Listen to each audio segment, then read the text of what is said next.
up on your feet. See the light in everybody you meet. Everybody, get up on your feet. See the light in everybody you meet. Let us be reminded of who we come to be. We are love, we are one big family. Hey, yeah, yeah, hey, yeah, yeah. Everybody, get up on your feet. See the light in everybody you meet. Everybody, get up on your feet. See the light in everybody you meet. Let us be reminded of who we come to be. We are love, we are one big family.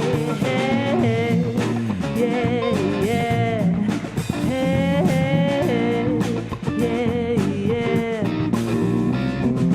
Let us make a joyful sound. Here we stand on holy ground. Let us make a joyful sound. Here we stand on holy ground. Let us make a joyful sound. Hey, hey, hey.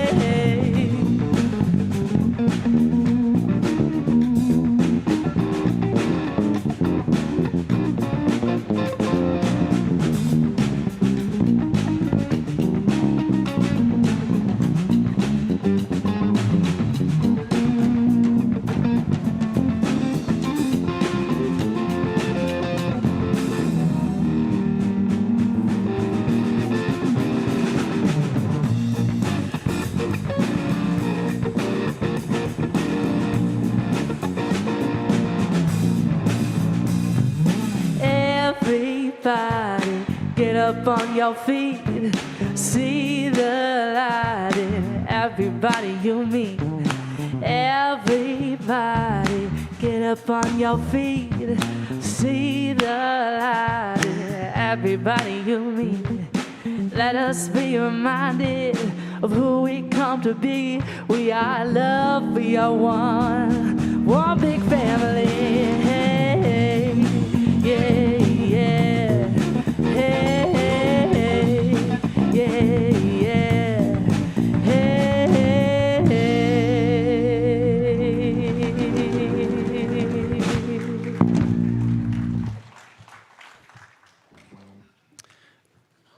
Good morning.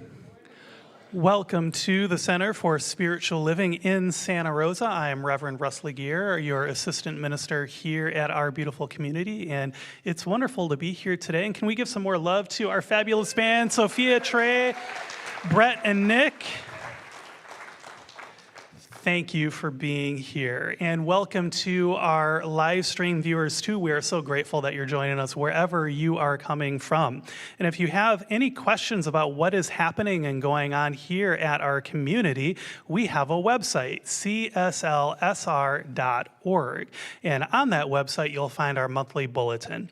That monthly bulletin is behind the picture of the old-fashioned typewriter, and it contains everything that's going on throughout the week here at the center, whether it's workshops or book studies or small groups or events like one of the ones you're going to hear about later today.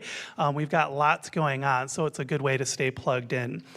We also have an incredible youth and family program for your toddlers, your newborns, your elementary and middle schoolers, and your teenagers. In fact, you'll be hearing from our friend Jennifer Caldwell a little bit later in our service today about what was going on at teen camp this year.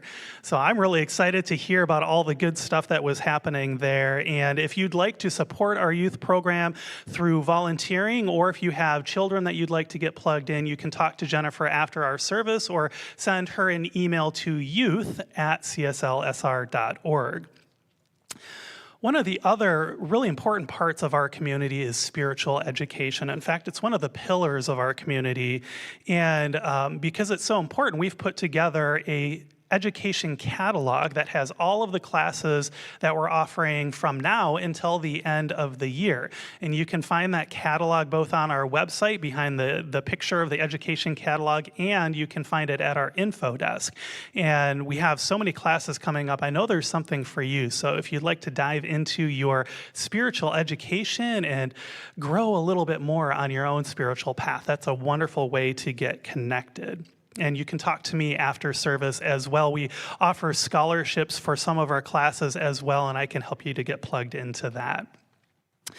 All right, I invite you now to join me in speaking out loud our vision and our mission statement. The Center for Spiritual Living is a spiritual community that promotes global transformation through personal transformation. Our purpose is to awaken humanity to its spiritual magnificence.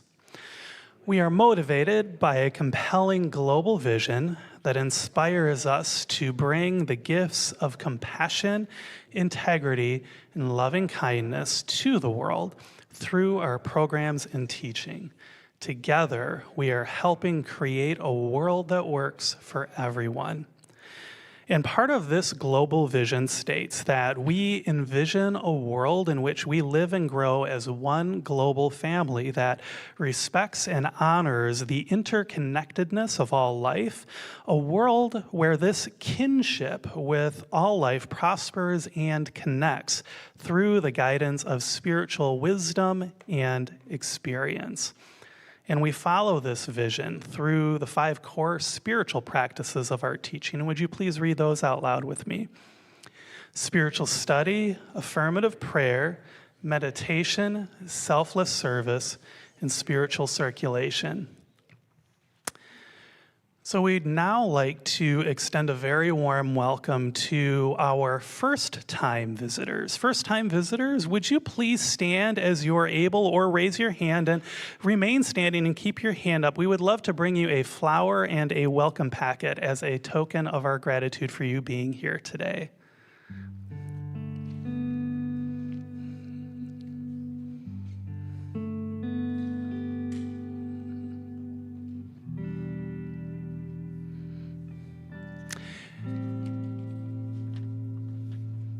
And live streamers, if you are watching us online for the first time, would you let us know in the chat so we can say hello to you? We are so grateful to have you. Thank you.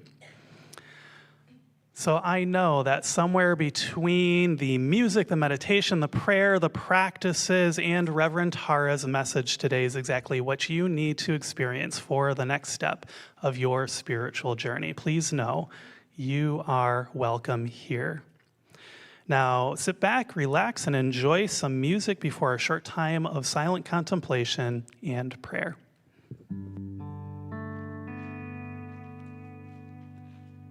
In the silence, there is peace. In the silence, there is unspoken joy.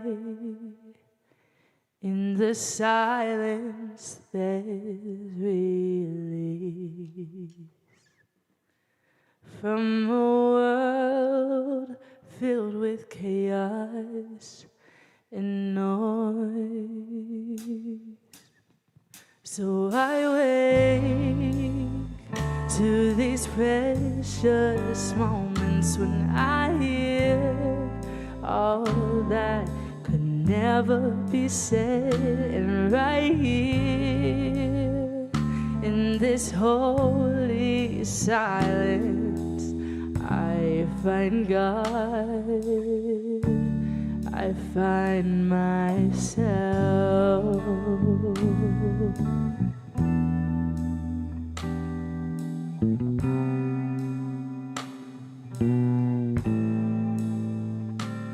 In the silence there is peace.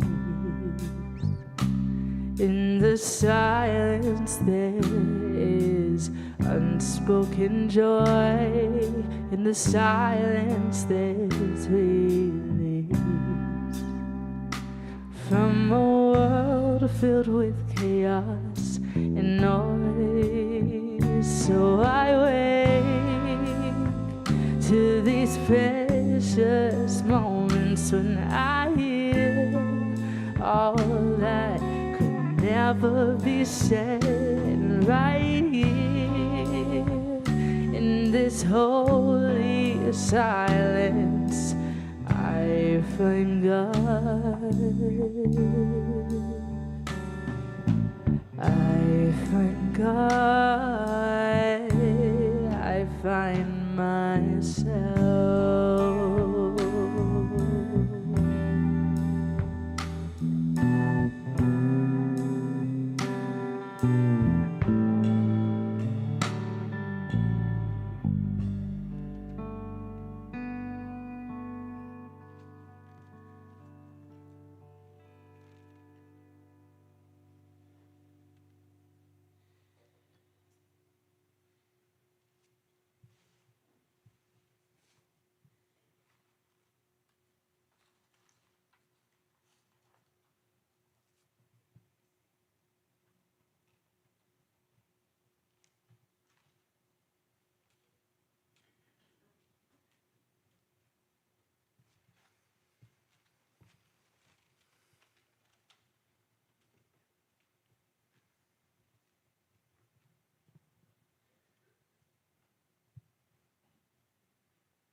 Throughout and beyond everything we know in this world, there is a presence, an eternal presence of love and peace.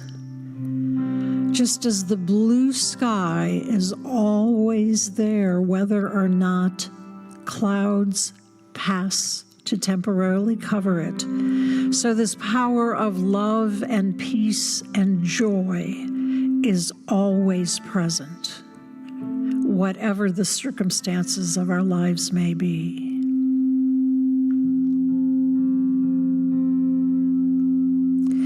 This one expresses in, through, and as everything, including each one of us. Each one of us is an expression of the divine love, the divine peace, the divine joy showing up in this world together.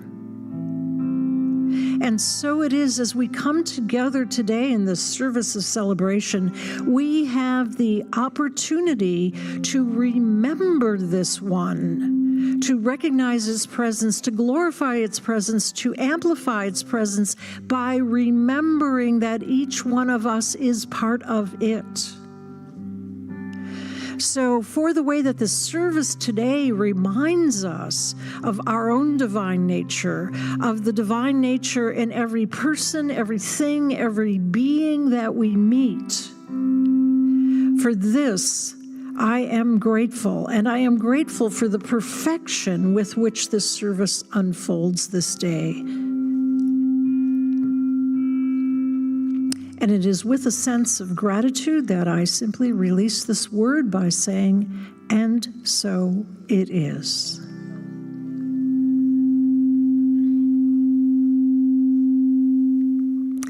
Well, it's a wonderful coincidence that that sound is the same tonic pitch as wonderful. What divine synchronicity.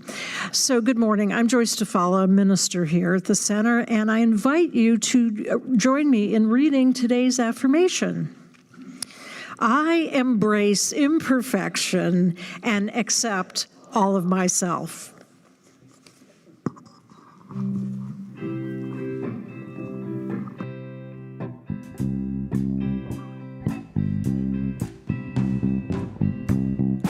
I can see clearly now, the rain is gone.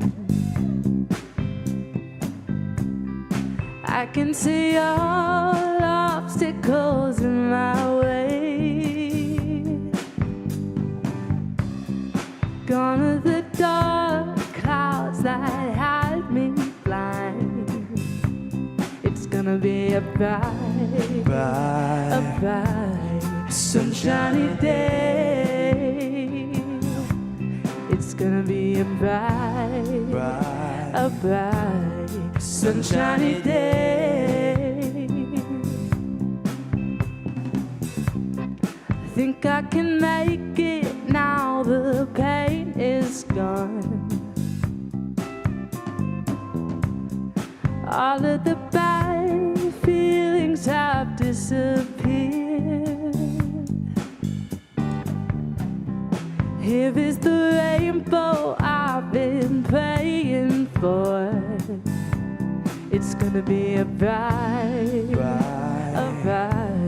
sunshiny day. It's gonna be a bright, sunshiny day. Look all around, there's nothing but blue skies. Look straight ahead, there's nothing but blue skies.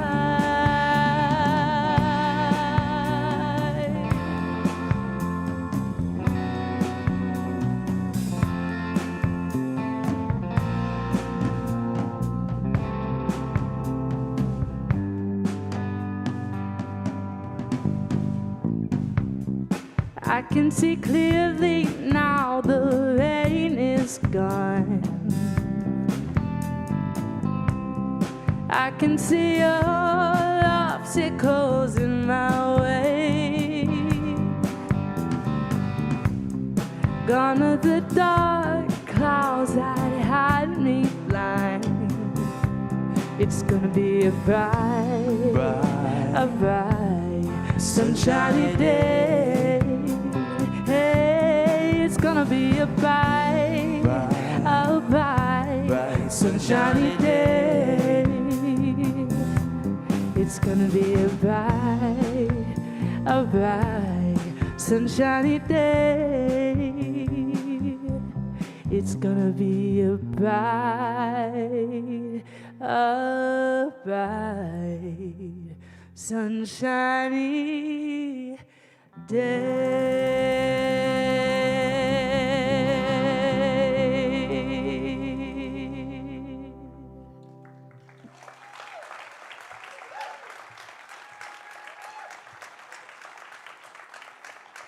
Thank you, thank you, thank you. It's a wonderful introduction to this talk if one thinks of a bright, sunny day as the oneness that is a core teaching. So every now and then I want to walk you through how I come to be saying what I'm saying. And today is one of those times that I think it's important. You probably remember that we choose our date to speak and the topic quite a bit ahead. In this case, I chose this topic last November. At the time, I thought that, oh, great. 10 or so years ago, I talked about the gifts of imperfection. I can kind of resurrect those ideas and bring them forward with a 2024 look. Easy peasy. That's what I'm going to do. And then I started looking and rereading, revisiting the gifts of imperfection. And I realized that I love the idea of wholeheartedness. And in fact, we're going to be talking about wholeheartedness, playing with it, actually, in a workshop this afternoon. But there's more to who I am and how I ground myself than the phrase wholeheartedness. So much for that idea. Out the window it went. What I've been working with a lot in the last 6 months or so is how we love to label things. So that became version 2.0. Let's talk about how perfectly imperfect is too much trouble to try and figure out. Is this perfect? Is this imperfect? Am I perfect? Am I imperfect? Oh my gosh, what am I going to do? Who am I? And that push-pull of categories and labeling is more trouble than it's worth. It really, really is, especially for an old woman like me. So that version 2.0 went away. As I started to invite Spirit to please, please, please let me know what the heck I was talking about today, I happened to open up a fire app that I have on my phone ever since the fires in the teens of the 20s. And I saw that there was a fire in Chico. And that fire started on Thursday. Today, it's more than 300,050 acres, and a friend of mine that I know from the Redding Center for Spiritual Living evacuated Shingletown on Friday. Shingletown is 50 miles north of Chico. So that, along with the state of politics, along with the other signs of the changing climate, along with the unrest and horrific wars all over the world right now, leaves me in a place of overwhelm. Yes, I'm a minister. Yes, I know this teaching. Yes, I know what I am to do, and sometimes I struggle. I suspect that maybe there are a few of you that bump into that "what do I do" feeling now and then.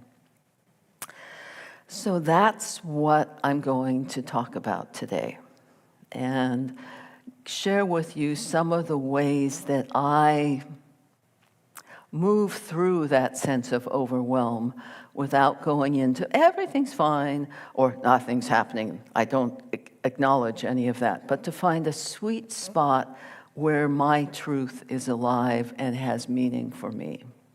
So that's what we're going to be talking about.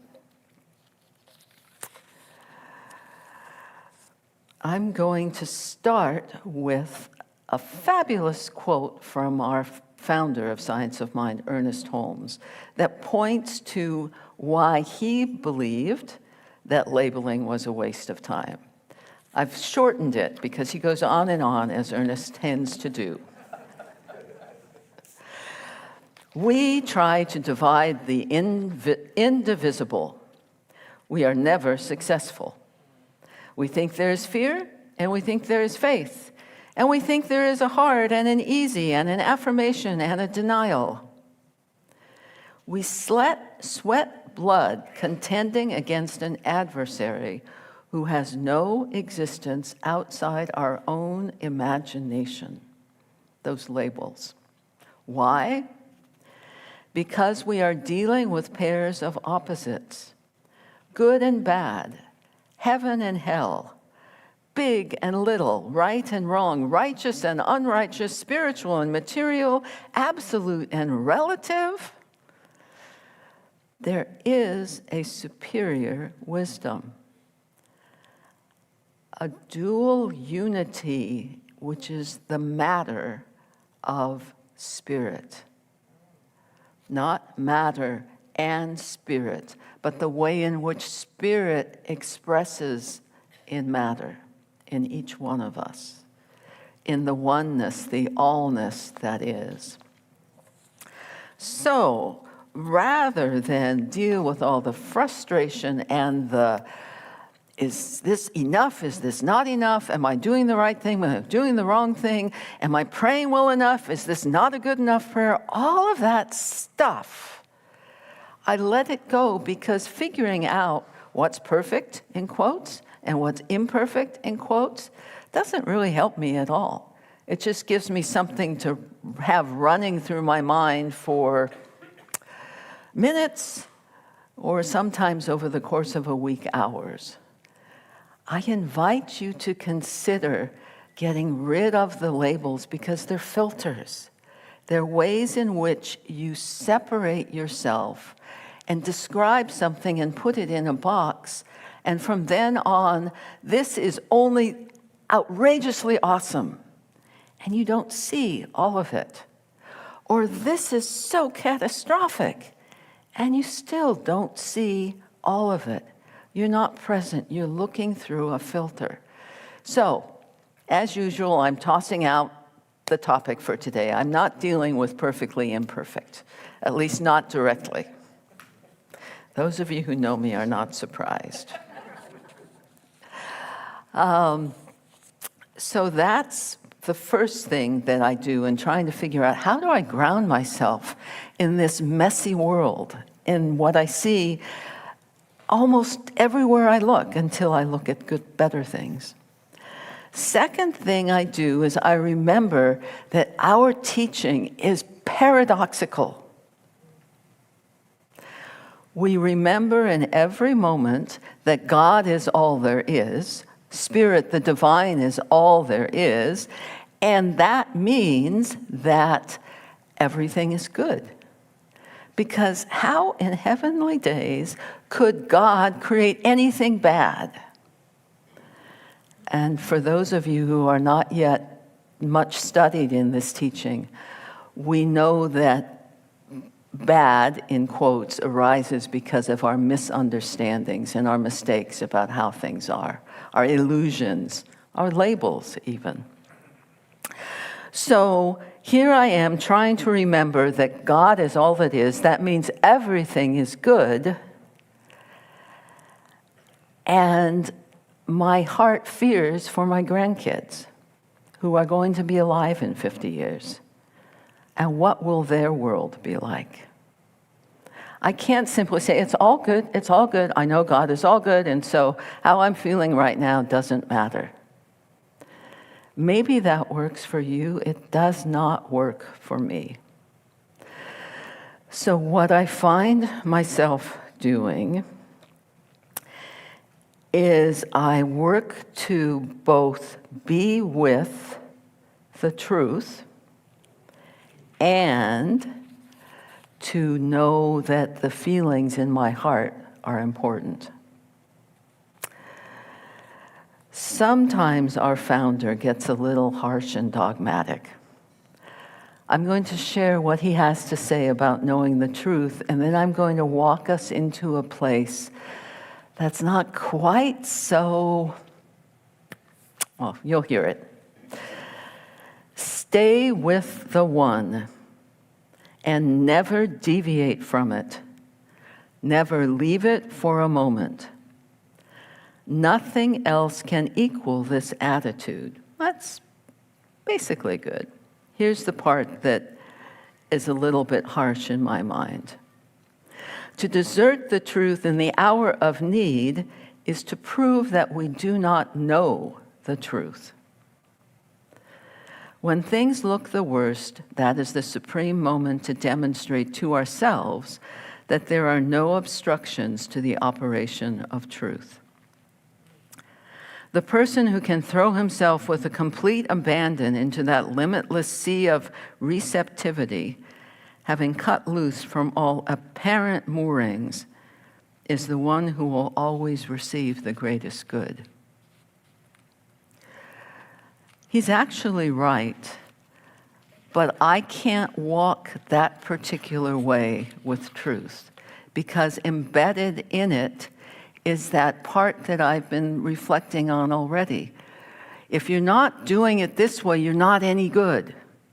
If you're not holding to the truth no matter what, you're not doing it right. For me, that isn't helpful. I need to find a way that balances this huge, amazing, remarkable, magnificent, powerful, loving truth with my day-to-day experiences. Because here I am in this form, even as there's something more that I'm embedded in and expressing as me, or it is expressing as me. So where do I go with that? If I hang on to truth, but it's so big, it feels out of my reach, how do I ground myself? How do I find my guidance, my way of being in the world? I have found something that almost feels magical to me, even though we talk about it all the time. I have discovered the power of knowing what really matters to me, what my values are.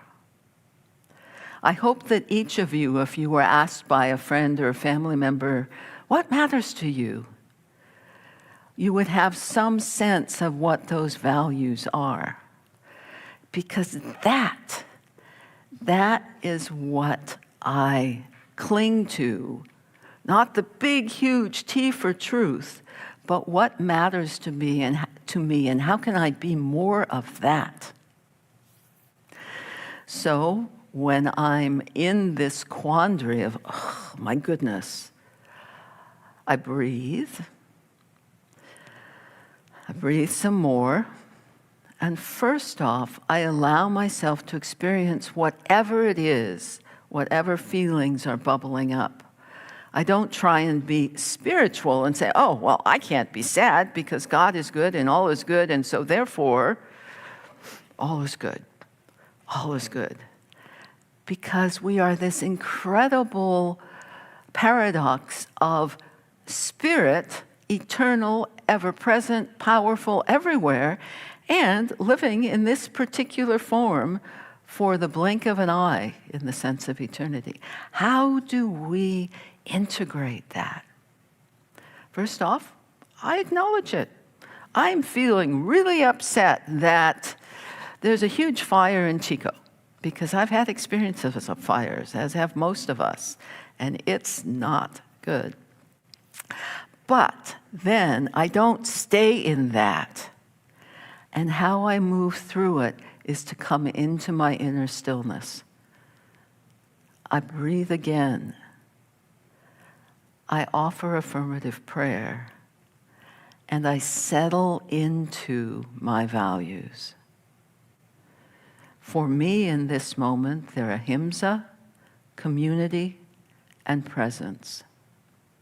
For you, they may be something else, and sometime from now, they may be something else for me.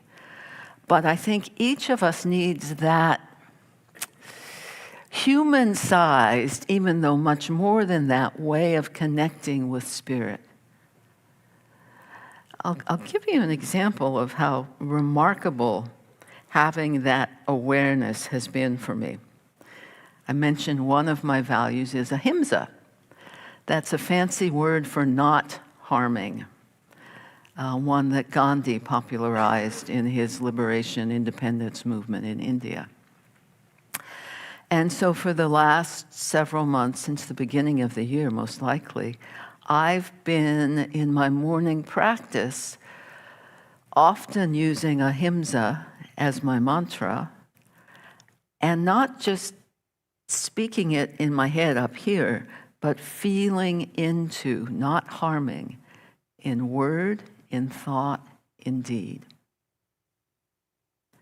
That's all I had been doing for 2 or 3 months when I noticed I had lunch with a family member that I've known for years. That family member is incredibly good at finding every single one of my buttons and just pushing into them. And I do my best to, I actually don't breathe, I hold my breath and I count to 10. And we got through the lunch, actually not that lunch, but other lunches, and then I go home and I go, oh God, how can anyone be like that? When we had lunch this time, I had not spoken with this person about my thoughts on what they do. I hadn't apologized or asked them to apologize. I hadn't criticized or shared my views of what they thought. I'd just been practicing not harming. We had a peaceful, lovely, connected lunch. My suspicion is that what changed wasn't this person's way of being. What changed was my way of seeing them. I didn't need to do anything. That's why I'm inviting you to be conscious of and embody what matters to you. Even if you don't do anything else, that can be enough, because it shifts how you show up in the world. Deborah Johnson has a book that I absolutely treasure and have gone through only 2 times, but for me that's a lot. It's called Your Deepest Intent. And I'm now looking for where that is, and I'm supposed to say it later, but I'm going to say it now. Read it now. She's talking about being. And here's what Spirit is sharing with her, is the way that the book unfolded. This be, as in being ahimsa, being without harming, is equivalent to an isness, in capital I, isness, a presence. Be it means, may this become the reigning consciousness that pervades all above. The isness implies the ability, the capability, the wherewithal, and the intent to exist. The English word exist means to come forth out of. It means for something to establish itself in the manifest world from the origins of its isness. Those values that matter to you, know them, feel into them, embody them, whatever they are. They are unique to you and your expression of the divine. Settle into them, because that's a path forward through the overwhelm.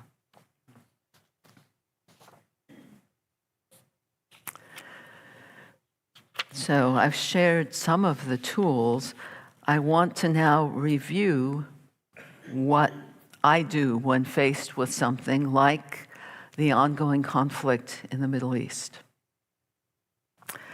The first thing I do is I do my darndest not to label, not to try and figure out who's right, who's wrong, who should win, who should lose, what's worse than whatever,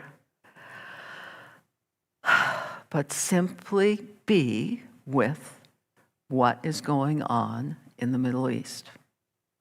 You'll notice I don't even say, though I think I probably would, in Israel and Gaza. I say in the Middle East, because it's something that doesn't have, it has sides, but there are also underlying human values that can emerge that are not sided, aren't this side or that side.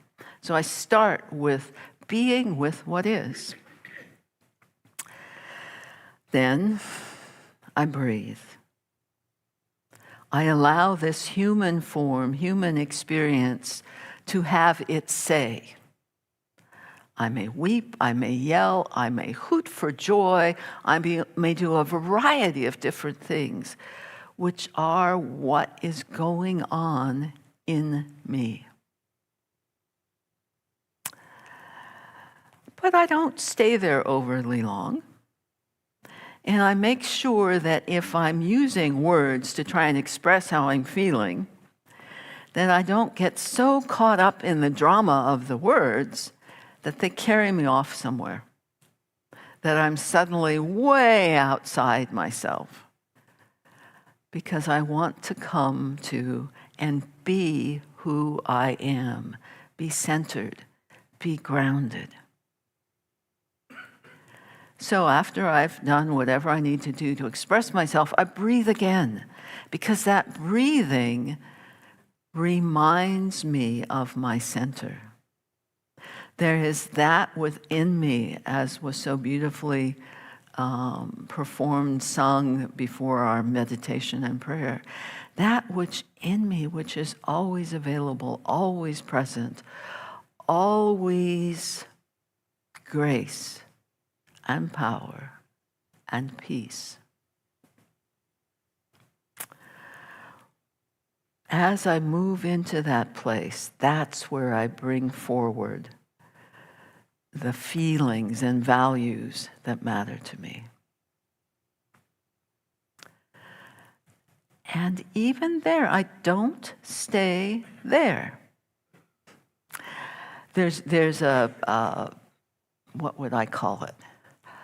There are times when I want nothing more than to just sit in my sitting chair, turn off the world, turn off the radio, and just go, oh, all is well.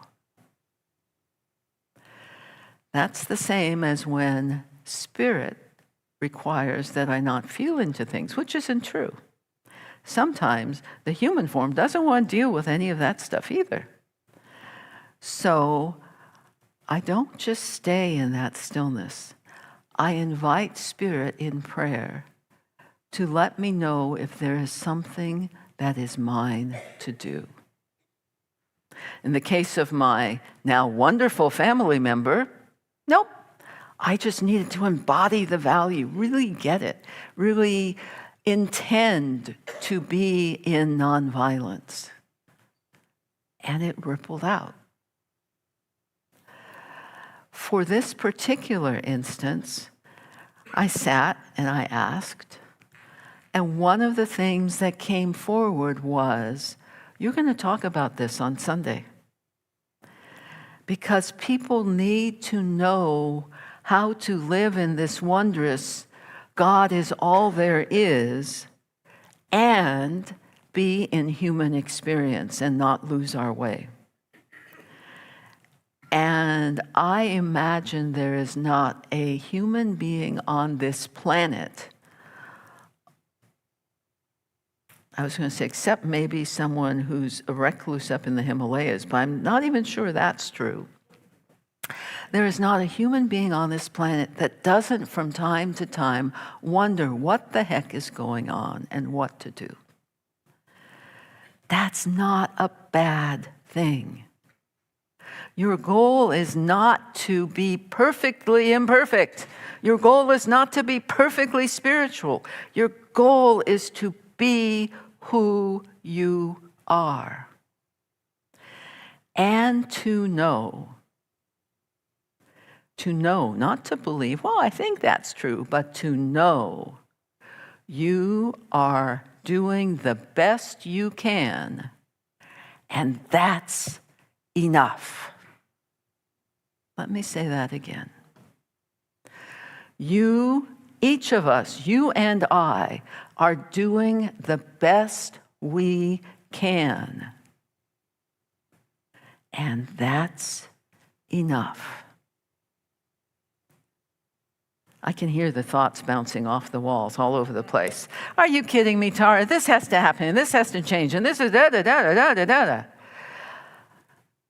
Stand in, I am doing the best I can, and that is enough.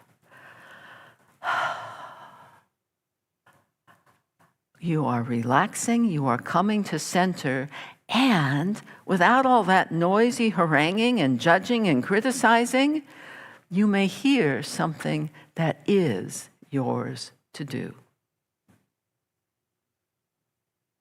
You may hear something in the stillness that is yours to be or to do. So,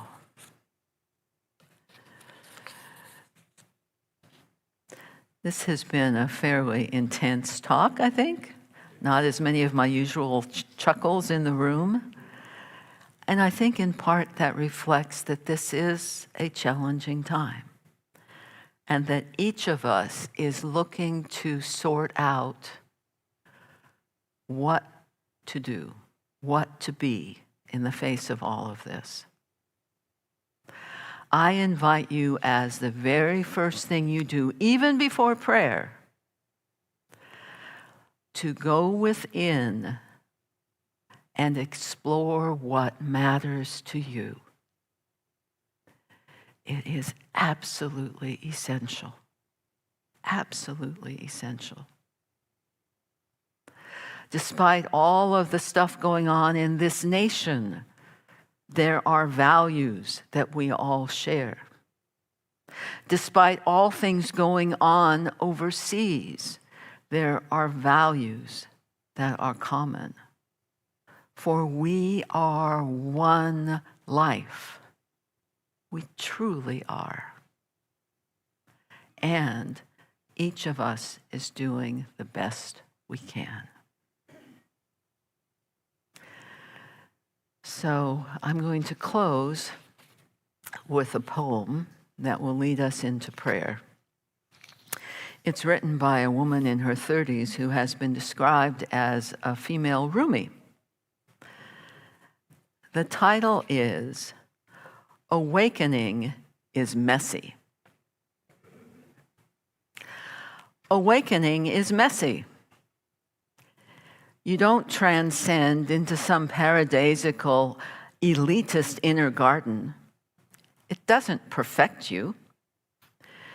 You first come into all the reasons you so wanted to stay asleep, and there are many good reasons. To awaken, really, is to begin to feel. Awakening is bit by bit coming out of denial around all the reasons you've needed to wield that terrible tool of othering, because so much is unbearable inside your own self. It is diving into the cracks in our hearts rather than mortaring them.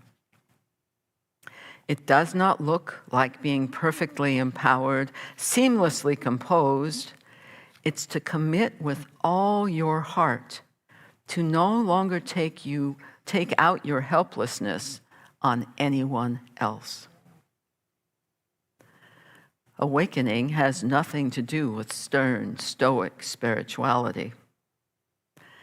It has nothing to do with finally being aloof enough to not be impacted by the gifts of your feelings. Awakening doesn't come from spiritual mastery defined as overcoming enough of our shortcomings. It is found in doing our fumbling best to grow into arms strong and loving enough to hold and hug our aching humanity. The myth that awakening looks anything like spiritual perfectionism is perhaps the best sleeping pill. Awakening is the at times compassless and often inglorious inner odyssey toward the rough ruby of all that is bruised and true in our hearts. Awakening isn't only for special people. We are all on our way toward coming out of the sleep cycle. Let's ground that in prayer. So we begin by breathing. Breathing in and letting go. Settling into that within that holds peace, power, presence, and love. That which that invites our embodying, our expressions of goodness, of values, of presence, just as we are. For each of us has unique gifts, unique ways of showing up in the world. And none of that needs an excuse. None of that needs to be fixed. Each of us is doing the best we can. And that is enough. So I know for everyone in the sound of my words that there is an awakening, an awareness, a being present that takes in life as it is, celebrates it, weeps for it, delights in it, knows it is the way it is. And as I remember some of those spiritual heroes like the Dalai Lama or Desmond Tutu, I remember how they giggle and they laugh, for they are light-hearted in all the rich meaning of that phrase.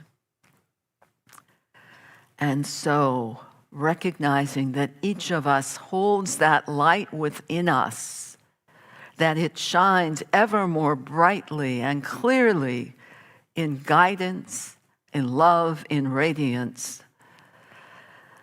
I simply say thank you, thank you, thank you for all that is.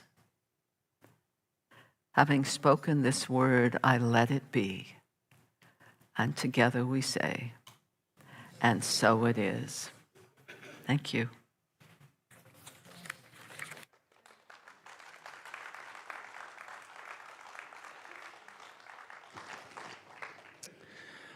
Thank you, Reverend Tara, for sharing that beautiful message with us today. So we use this time to enter into our practice of spiritual circulation.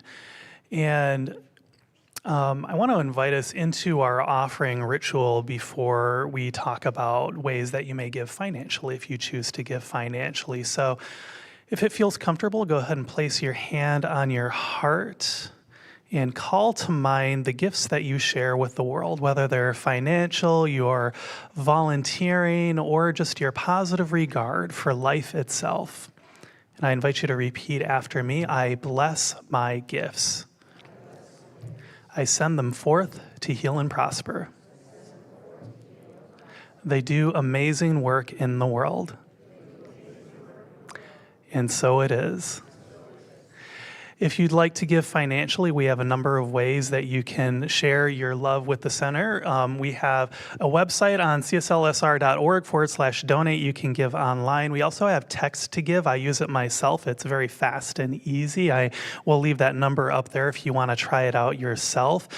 We will be passing the baskets today as well. And I want to remind you, too, that we have the Oliver's community card. So if you shop at Oliver's, we have a pre-filled form for you out in the at the info desk today, where you can fill it out and you can take it to the customer service desk in Oliver's, and they'll give you a community card. And then every time you scan that, when you're at the checkout aisle, a portion of the proceeds from what you purchased then comes back to our center. And it's a really wonderful way that we just naturally support the center without really even having to try.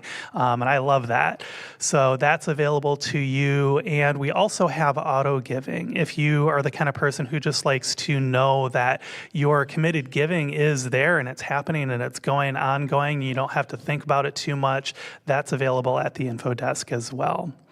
All right, so I invite our ushers to stand and receive our gift.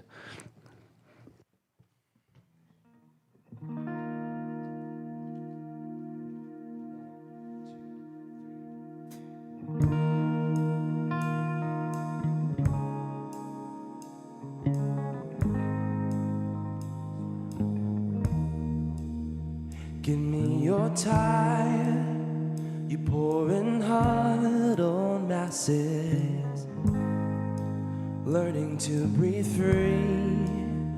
Come now before another moment passes. Bring them to me. I lift my lamp beside the golden door. Do it to the least of these. You've done it unto me. Who will light your way, lead you from the dark of night into a brighter day? Who will guide you till you find an end to your suffering?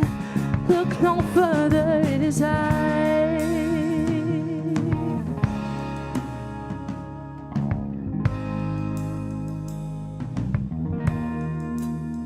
Give me your loss, you brave and broken travelers, longing here for peace. Not one too far for my strong arms are open. Rest in my release. Illuminate your mind, seek you will find. Lift the clouds of your confusion. Time now to be free.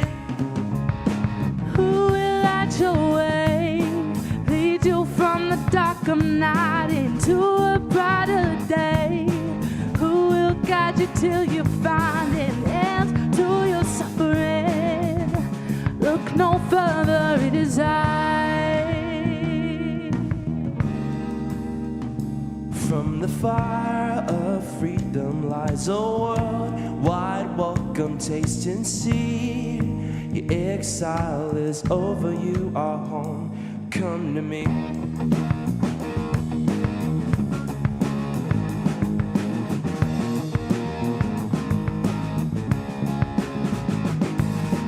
Who will light your way, lead you from the dark of night into a brighter day?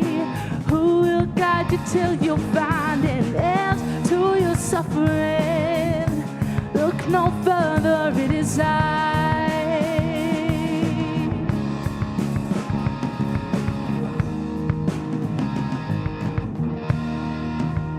Give me your time. You're pouring hard on massive. Learning to be free.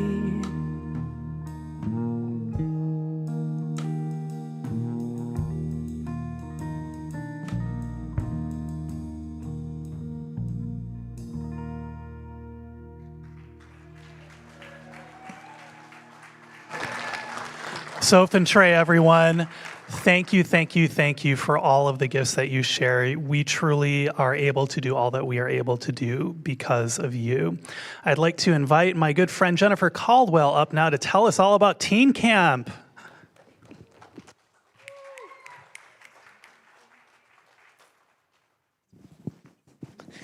Good morning. I'm so happy to see you. Ooh, I'm not happy to hear that sound though. I want to tell you all about Teen Camp, and I got some pictures to show you. Are you guys excited about pictures? Yeah, before I do that, I wanted to tell you something about the rest of the youth program. I don't think you guys know this because you're here now, and you're not going to be here at 11, I guess. But there's almost 30 kids who come every week. That's 30 kids and their parents and the adults that are in their lives that we get to impact every week. And so I just wanted to let you know that they're here. Our youth program is growing. And so I'll talk about Teen Camp because that's what you're looking at now. We went to Oregon 2 weeks ago now? 3 weeks ago. I took 7 teenagers with me and another advisor. And we are so blessed because I brought the most number of kids than any other center in all of everywhere.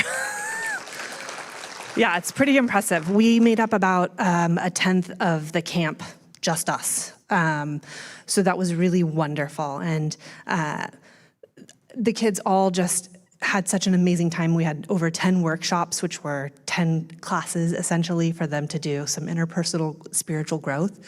And it's such a transformative time. Like from the time you get there at camp, it takes a little bit of time, about 18 hours or so, I would say. But once you get there and you're there with them, sort of a magical bubble envelops all of us. And the work really gets to begin. The work on self, the work with creating community. And they have loads of fun too. You can see that little chicken got to go with us and had a lot of fun too.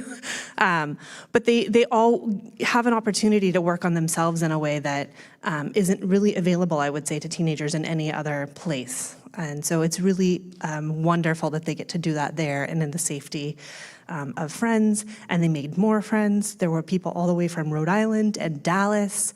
And it's growing each time, I would say. From the previous camp, winter camp, there were only about 40 kids there, and we made up a majority of that as well. But this time there were over 100. And so every program's building, our movement is, being the torch getting passed into our teens' hands, and they are getting to experience what wondrous things can happen when they give it a shot. So that's what I have to share with you today, and hopefully I'll have more updates for you in another couple of weeks about some fun things that we have planned for the winter and the fall. Thank you so much, Jennifer. And isn't that amazing to hear just how many kids we have here on a Sunday? Yeah, I mean, that makes me, I don't even have words for that. So thank you, Jennifer. And that's pretty incredible that we are setting the trend for youth and family in our movement. That's what I know. And I think that's just because of how welcoming and how much love there is in our youth and family program. So let's share some love with Jennifer for that, because she's been doing such a great job of helping our kids to get plugged into this wonderful teaching from that guy named Ernest Holmes. That guy. All right, so we've got a few announcements before we close out here today. And the first is I want to share a special thank you with all of the Spirit Walkers who joined me yesterday for our walk at Sugarloaf Ridge State Park. There you see a photo there of all of our walkers. And it was such a beautiful walk in a beautiful location with beautiful people. So I want to let you know, too, that we have a walk that will be coming up on the 4th Saturday of August. That's August 24th. So stay tuned to these announcements to find out the location and the time. Also, each year, our center selects 12 nonprofit partners to support financially that we know are doing good work in the world. And our nomination process is open for our 2025 nonprofit partners. And we select those 12, that's one for each month. And we're seeking 12 nonprofits that provide opportunities for our center and our community to be engaged with our larger community. That's Santa Rosa, that's Sonoma County, that's the whole world. Through our own volunteering, as well as by providing necessary supplies, the things that we all know that we need to just be human beings. So if you know of a nonprofit that you're passionate about, that you know is doing good work in the world, and you'd like to nominate them, please do so. There's a link on our website. It's the photo of the hands holding puzzle pieces. So hopefully that's easy for you to find. And please do so before this coming Sunday, August 4th. That's when we will be closing down the form for the nominations. And then that gives our committee time to select from all of the submissions the ones that we feel are the best fit for the theme that we're practicing this year. So this is a great way that we support our community. We share quite a lot of our own gifts and talents when we do this, and it supports a community that's even beyond our four walls, and that is very inspiring. So I hope to see all of those nonprofit partners. Sharing our bounty is today. Did you know that? Yes. And what that means is that you, after the service is over, you can walk right outside of the social hall and you'll find fresh flowers and baked goods and produce, and all of it is free for you to take home. It's provided by our community members who've donated it from their gardens. I suspect there's probably a ridiculous amount of plums, because they seem to be in season right now. So take your fill. There's all kinds of goodies out there, and we're just grateful that Sharing Our Bounty is back. It's such a good way for us to come together as a community and, well, feed ourselves.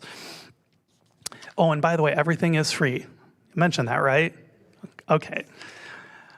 All right, and today Reverend Tara is continuing this conversation about wholeness and what it looks like in her workshop, Wholeheartedly Me. And she's going to be starting that exploration at 1 p.m. today. And this is a play-filled inquiry into being all that we are with nothing to fix, nothing to hide, perfectly imperfect. So you still have time to sign up. You can do that on our website. We have a kiosk over on the info desk if you want to sign up online with a credit card. We'll also have somebody at the door at 1 p.m. if you'd like to sign up in person or if you just want to pay cash or use check. So if you want to sign up in person, please try to show up maybe 15 minutes early just so that you've got enough time, because I know there's going to be many people in Reverend Tara's workshop today. That workshop is over at Wagoner Hall. That's that last set of glass doors as you walk outside, and we will see you there. And of course, Reverend Tara is here if you have any questions about the workshop in the meantime. And our Summer of Education's continuing. Dr. Edward has an upcoming class called Your Authentic and Innate Goodness. And in this 3-week class that begins on Monday, August 5th, you'll have a chance to explore what life would be like if you just simply accepted that you are inherently good. I like that. So we'll be creating a personal pledge of spiritual allegiance to help us do this. We'll be creating our own I believe statement, and we'll be coming up with what is our values. You heard Reverend Tara talking about values today. Well, it's so good to know our own values because that is also an expression of our inherent goodness. So I know this is going to be a great class, and the best part is you also receive a free copy of Dr. Edwards' book, Ordinary Goodness, as part of the class. And then on Thursday, August 8th, practitioner Kathy Galvin's Enneagram class begins, which is another approach to discovering our own inherent wholeness. And in this class, you're going to learn about this ancient spiritual system that's designed to help us figure out what are our strengths, what are our areas of growth, so that we can deepen our relationship with ourselves, with spirit, and with others. And then our new member class is happening on Tuesday, August 13th at 6 p.m. That class is free, and it will tell you everything about what it means to be a member in our community. And finally, because Reverend Tara has been very busy, if you haven't noticed, she's going to be sharing a 4-week book study based on Zen Buddhist teacher Koshin Paley Ellison's book, Wholehearted. And that book study starts on Wednesday, August 14th. So there's lots of really great opportunities for you in the realm of education. And you can sign up for all of these classes and workshops on our website. And that's right on the very front page. Finally, today is the last day if you have any school supplies that you would like to donate for Santa Rosa and the children in Santa Rosa for the upcoming school year. If you're here in person, you probably already saw there's a bunch at the info desk. You still have time today if you wanted to grab something and share it with us. Just make sure you drop it off at the info desk. But today is the last day that we'll be collecting those backpacks and school supplies. Okay, so that's all for announcements. I invite you to stand as you are able as we close out our service. And please repeat after me. Something wonderful is happening through me right now. It is this thing called life. Life is in my mind. Life is in my body. Life is in my affairs. I think it, I feel it, and I accept it. Just the way that it is, in just the way that it is not. Thank you, life. Please know with me that you are never alone, that spirit is right where you are, that you have only to look within at any moment to know that you're guided, sustained, and inspired by this divine presence that expresses itself as you in this world. In deepest gratitude, let us live our lives accordingly so that in everything that we do and say and think, we honor this presence within. And so it is. Enjoy the closing music and have a wonderful week. Enjoy sharing our bounty as well. I release and I let go. I let the spirit run my life. And my heart is open wide. Yes, I'm only here for God. No more struggle, no more strife. With my faith, I see the light. I am free in the spirit. Yes, I'm only here for God. I am free.